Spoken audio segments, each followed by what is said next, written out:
মৃত্যুটা ভালো হলো। এক নাম্বার আলামত আন-নুতকু বিশ-শাহাদা, মরার আগে আওয়াজ করে জিকির করে কেউ যদি পড়তে পারে লা ইলাহা ইল্লাল্লাহু মুহাম্মাদুর রাসূলুল্লাহ সাল্লাল্লাহু, এটা হচ্ছে আলামাতু হুসনিল খাতিমা। আপনার মৃত্যুটা যে ভালো মৃত্যু হয়েছে এটার আলামত। কি মৃত্যু? সবাই বলেন ভালো মৃত্যু আমরা চাই কি চাই না?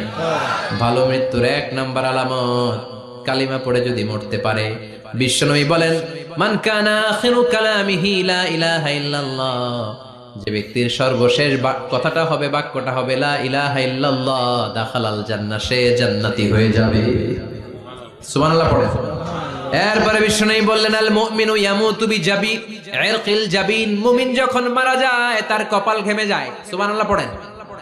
হাত ঘামে না, পা ঘামে না, মুমিনের কপাল ঘামে। সুবহানাল্লাহ।